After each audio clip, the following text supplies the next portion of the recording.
दीपक कुमार जी। राधे राधे श्री कृष्ण। महाराज जी राधे राधे। आपके चरणों में कोटि कोटि प्रणाम। महाराज जी, हमारे सबके अंदर भगवान मौजूद है, तो भगवान जी हमें ये बुरे कर्म करने से क्यों नहीं रोकते? क्योंकि भगवान साक्षी मात्र हैं, तुम्हें छूट दे देगी। जैसे तुम्हारे पिता तुम्हें 500 रुपए दे दिए और तुम्हें भेजा, जाओ बाजार है, अब तुम 500 की दारू पी करके नाली में गिरे पड़े मिलोगे, तो पिता ने तो नहीं कहा था। पिता ने 500 रुपए दिए थे कि तुम्हें उचित खर्चा करना है। अब इसके बाद तुम्हारे थप्पड़ चलेंगे, जब लौट के जाओगे वो दोबारा 500 रुपया नहीं मिलेंगे। ऐसे ही तुम्हें मानवदेह मिली और भगवान ने तुम्हें अपना पावर दे दिया, देखने सुनने बोलने, ये सब भगवत पावर, भगवत शक्ति से आप चल रहे हैं। अब इसका प्रयोग कहां करते हो? गंदी बातें देखते हो, गंदा आचरण करते हो, गंदे खान पान को करते हो, ये तुम्हारे ऊपर छूट है। इस बात में मनुष्य की स्वतंत्रता है, वो बुरा कर सकता है या अच्छा कर सकता है, इसके लिए छूट है। परिणाम तुम्हें मिलेगा। जैसे खेती दे दी, बीज दे दिया और विविध प्रकार के बीज दे दिए, अब उसमें तुम बोते क्या हो? बम्बूल बोते हो, गन्ना बोते हो, दाख बोते हो, ये तुम्हारे ऊपर छूट है। यही मनुष्य योनि की महत्ता है कि तुम्हें ऊपर छूट है। आप तुम बुरा से बुरा कर्म कर सकते हो, अच्छे से अच्छा कर्म कर सकते हो। बुरा कर्म के नरक आदि दुर्गति को प्राप्त हो गए, अच्छा कर्म करके स्वर्ग आदि या भगवत प्राप्ति करो। ये छूट है, इसलिए भगवान नहीं रोकते। ये तो हमने सिद्धांत बताया।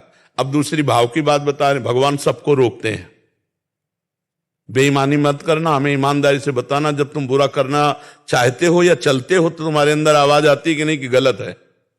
सच्ची बताना, सबके हृदय में आती है। तो आपने उस भगवान की बात को कहां माना? भगवान बुरा करने से रोकते हैं, सबको रोकते हैं। ए गलत है, मत करना, फंस जाओगे। लेकिन नहीं जी, बात बहुत धीमी आवाज होती है। आपको कभी सुनाई दी है? वो धीमी आवाज होती है भगवान। अगर वो बात मान लो तो ठीक हो जाएगा। लेकिन महाराज जी वो मन फिर वो तो बस यही तो छूट है, यही तो खेल का खिलाड़ी है। मन और 5 ज्ञानेंद्रिया, इन्हीं के चक्करों मना खष्टा। भगवान खुद बोल रहे हैं गीता जी में, ममैवांसो जीवलोके जीवभूता सनातनः मना खष्टानि इंद्रियाणि प्रकृति स्थानि करसति। भोगों की तरफ, प्रकृति की तरफ, माया की तरफ आकर्षित होकर वो पापाचरण कर लेता है, फिर उसका दंड भोगता है जीव, उसी को भोगना पड़ता है। इसीलिए सावधान होकर के चलो। गलत करोगे तो भाई पिटना पड़ेगा, अच्छे करोगे तो प्रशंसा होगी, आपका नाम होगा, आपको धन्यवाद मिलेगा, और नहीं तो फिर धिक्कार मिलेगा और नरक आदि और जेल आदि काटना पड़ेगा। तो ये छूट दी है भगवान ने कि तुम जो चाहो अच्छा करो या बुरा करो, ये तुम्हारे ऊपर छूट है। और समझाने के लिए ऐसा नहीं है कि भगवान समझाते न हो, भगवान समझाते हैं, किसी न किसी रूप में भगवान समझाते हैं, पक्का। ऐसा नहीं कि तुम गलत करने जा रहे हो तुम्हें समझाए ना भगवान, अंदर से भी समझाते हो, बाहर से भी समझाते हैं। किसी न किसी दोस्त के, किसी न किसी के दिमाग में कि यार भाई तुम गलत रास्ता क्यों चयन कर रहे हो, यार सही ढंग से चलो। वो भगवान ही तो आपको प्रेरित कर रहे हैं।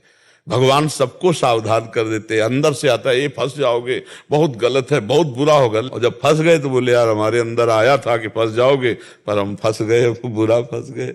भगवान तो बिल्कुल ऐसे समझो साक्षी पिता की तरह है। तुम्हें ये जीवन दे दिया, कर्म भूमि दे दी, अब जो चाहो करो, परिणाम तुम्हें भोगना पड़ेगा। अच्छे कर्म करोगे तो अच्छा भोगना पड़ेगा, बुरे कर्म करोगे तो बुरा भोगना पड़ेगा।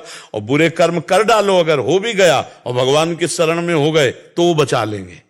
अहम तो हम सर्व पापेभ्यो मोक्षयिष्यामि मा शुचा। एक उपाय, जैसे वकालत भी पक्की हो गई और न्यायाधीश ने निर्णय भी पक्का कर दिया कि तुम्हें फांसी की सजा, तो भी एक पॉइंट अभी बकाया है, राष्ट्रपति से क्षमा याचना कर लो तो वो बचा सकते। तो अखिल ब्रह्मांडों के राष्ट्रपति भगवान श्री कृष्णचंद्र जो हैं, श्री हरि हैं, तो उनसे प्रार्थना करो, वो सारे पाप नष्ट करके आज भी मंगल कर देंगे। पर नाम जप करो और आगे पाप ना करो। जो पीछे हो गए उनका प्रायश्चित भगवान के नाम जप से, भगवान के भजन से हो जाएगा। समझ पा रहे आप?